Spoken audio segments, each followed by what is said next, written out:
Tugas mandiri episode 2, Critical Thinking, berpikir kritis dan teknologi. Program Guru Belajar dan Berbagi, seri Semangat Guru, kemampuan non-teknis dalam adaptasi teknologi. Perkenalkan, nama saya Idewa Ayudarini, saya guru bahasa Inggris yang bertugas di SMP Negeri 2 Susut, Kabupaten Bangli, Provinsi Bali. Kali ini, tugas critical thinking terkait dengan refleksi, praktik, saya sadar, saya berpikir. Refleksi pertama saya di sini terkait dengan materi dan handout yang saya gunakan selama pembelajaran dalam kondisi pandemi, di mana handout ini saya bagikan kepada siswa sebelum pembelajaran bahasa Inggris berlangsung. Nah, apa hasil refleksi saya? Yang pertama, saya baru sadar, materi dan handout yang saya buat dan siapkan untuk siswa belajar mandiri belum sepenuhnya mengakomodir kebutuhan, kemampuan, bahkan minat siswa saya. Keterlibatan siswa menggali informasi serta kemandirian mereka mempelajari materi yang saya berikan juga belum optimal, karena stimulus yang saya berikan dalam handout masih terbatas. Sebagian besar siswa saya mengandalkan informasi yang saya berikan pada handout terkait materi yang akan mereka pelajari. Masih sedikit dari siswa saya yang memiliki rasa ingin tahu dan kesadaran untuk menggali lebih dan mengeksplorasi informasi terkait materi yang mereka pelajari. Saya jadi berpikir, seperti apa cara membuat handout yang mampu menyajikan materi secara efektif sekaligus membuat siswa saya memiliki rasa ingin tahu untuk mengeksplorasi lebih dalam materi yang mereka pelajari melalui pembelajaran mandiri. Saya ingin membuat handout yang tidak terfokus pada konten materi, tetapi konteks dari materi sehingga dapat dipahami oleh siswa dengan lebih mengena, karena memiliki keterkaitan dengan kehidupan mereka sehari-hari, dan mereka mampu menerapkan konsep dari materi tersebut yang berimplikasi kepada kompetensi siswa terhadap materi yang mereka pelajari.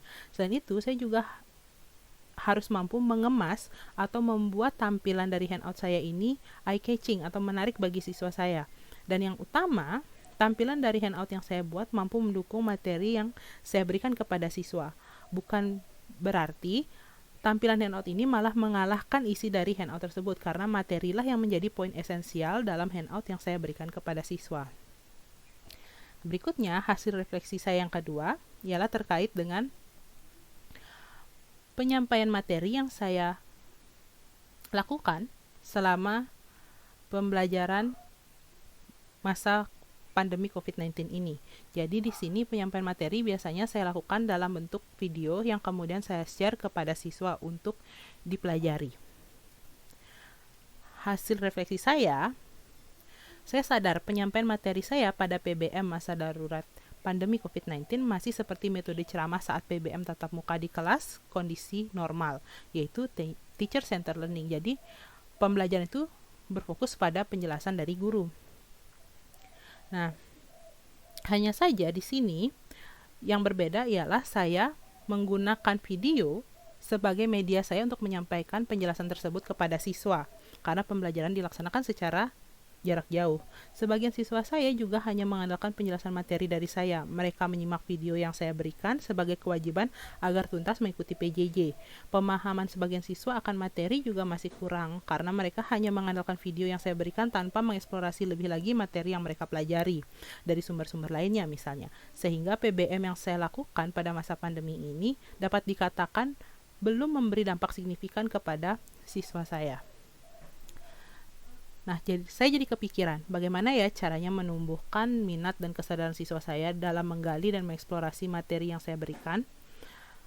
Saya ingin mereka memiliki rasa ingin tahu setelah menyimak video pembelajaran saya berikan, tidak berhenti hanya dengan menerima penjelasan saya sebagai guru mereka. Jadi, saya berpikir, bagaimana jika di tengah-tengah penjelasan materi itu, saya menyisipkan kuis singkat yang menstimulus rasa ingin tahu siswa saya terkait materi yang mereka pelajari. Jadi, siswa dapat menemukan sendiri informasi terkait materi lalu mengkonfirmasi dengan penjelasan yang saya berikan pada video. Dengan demikian, sedikit demi sedikit, siswa saya mulai belajar secara mandiri dalam mengeksplorasi materi yang mereka pelajari, dan pembelajaran pun menjadi lebih bermakna untuk mereka. Hasil refleksi saya yang ketiga ialah terkait dengan penggunaan teknologi dan aplikasi dalam PBM pada masa pandemi COVID-19 ini.